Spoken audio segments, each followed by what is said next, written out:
Ang 25 magsasaka na mag-aaral ng Garandilan Farm Business School Agrarian Reform Beneficiaries ay nagtapos noong Hunyo 11, 2024 na ginanap sa Barangay Bagsak, Parang, Sulu.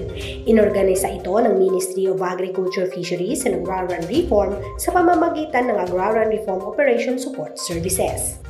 Ang mga nagtapos ay nagsusuot ng kanilang formal na katutubong tausog ng kasuotan upang ipagdiwang ang matagumpay na pagkumpleto ng programa sa pagsasanay.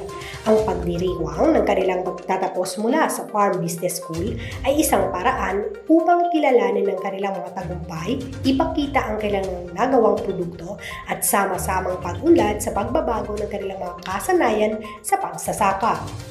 Gayon din, ang kaganapang ito ay upang kilalanin ang kanilang dedikasyon sa pagkikilahok, sa pagkuha ng mga bagong kaalaman at kasanayan at ang kanilang pangako sa pagbibigay inspirasyon sa iba na isulong ang mga gawi sa agrikultura at pag-unlad sa komunidad.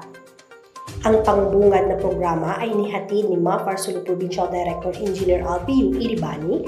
Naghayag siya ng taus-pusong pasasalamat sa mga kalahok, panauhin at mga tauhan ng Mapar Sulu na bukas palad na sumuporta at nag-ambag sa paghubog ng kaganapang ito sa ngayon. At binigyan din ng pagkakataon ang mga panauhin na magsalita at maghatid ng kanilang mga inspirational na mensahe at ang mga posibleng pagkakataon ay maaaring ibigay sa kanila sa hinaharap. Sa kaganapan, ipinakita ng mga magsasaka ang kanilang mga produkto, ang langis na gawa mula sa niyog at seaweed crackers. At nagtanghal ng mga pag-aawit at pagbigkas ng isang tula na tinatawag na Tarasul.